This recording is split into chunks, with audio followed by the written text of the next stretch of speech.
ঈদ মোবারক। আজকে বাংলাদেশের প্রতিটি গ্রামে,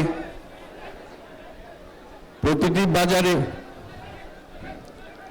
প্রতিটি গঞ্জে, প্রতিটি শহরে ঈদের জামাত অনুষ্ঠিত হচ্ছে। আমরা জাতির পক্ষ থেকে জামাতে যারা যেখানে শরীক হয়েছেন তাদেরকে ঈদ মোবারক জানাচ্ছি। একটু জোরে বলেন, তারা যেন সবাই শুনতে পায়। যারা ঈদের জামাতে শরীক হবার সুযোগ পাননি তাদেরকেও আমরা ঈদ মোবারক জানাচ্ছি, সেটাও জোরে ঈদ মোবারক দেন। আমাদের মা বোনেরা, মহিলারা যারা ঘরে আছেন তাদেরকেও আমরা জাতির পক্ষ থেকে ঈদ মোবারক জানাচ্ছি। আমাদের প্রবাসী শ্রমিকরা যারা বিদেশে আছে, সারা বছর কষ্ট করেছে, আজকে হয়তো ঈদের জামাতে যেতে পারবেন কিংবা যেতে পারবেন না, কিন্তু জাতির পক্ষ থেকে আমরা তাদেরকেও ঈদ মোবারক জানাচ্ছি। যারা বাংলাদেশিরা আছেন পৃথিবীর বিভিন্ন দেশে,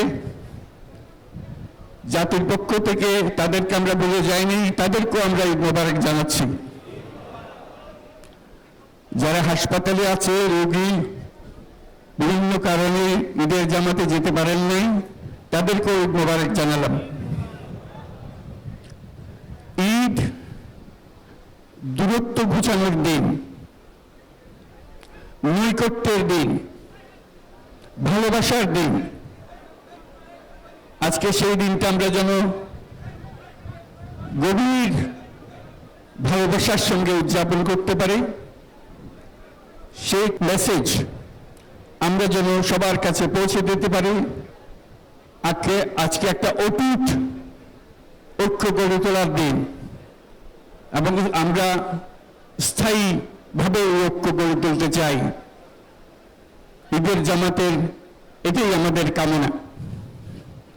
আজকে মোনাজাত হবে, মোনাজাতে আমরা অবশ্যই যেন স্মরণ করি, আল্লাহর কাছে প্রার্থনা করি আমাদের এই নতুন বাংলাদেশ গড়ার যারা সুযোগ দিয়েছে, যে বীর সন্তানরা আত্মাহুতি দিয়েছে,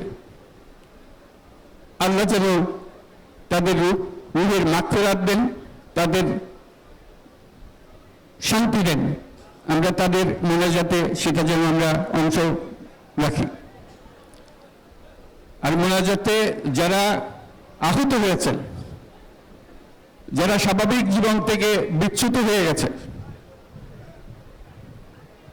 এই দেশের জন্য নিজেদের স্বাভাবিক জীবন ত্যাগ করতে যারা বাধ্য হয়েছে, তাদের স্বাভাবিক জীবন যাপনের ক্ষমতা দেওয়ার জন্য, রোগমুক্তির জন্য আল্লাহর কাছে যেন আমরা প্রার্থনা করি। আজকের দিনে আমরা প্রার্থনা করি, যেই নৈকট্য আজকের দিনে আমরা শুরু করলাম, এই নৈকট্য এবং এই ঐক্য জাতির জন্য যেন স্থায়ী হয়, আমরা যেন একটা ঐক্যবদ্ধ জাতি হিসেবে সামনে এগিয়ে যেতে পারি। যারা আত্মত্যাগ করেছেন, যারা নতুন বাংলাদেশের স্বপ্ন বাস্তবায়ন করার জন্য নিজের আত্মাহুতি দিয়েছেন, বেঁচে থাকলেও স্বাভাবিক জীবন যাপন করতে পারছেন না, তাদের স্মরণে আমরা যেন মোনাজাত করি আল্লাহর কাছে।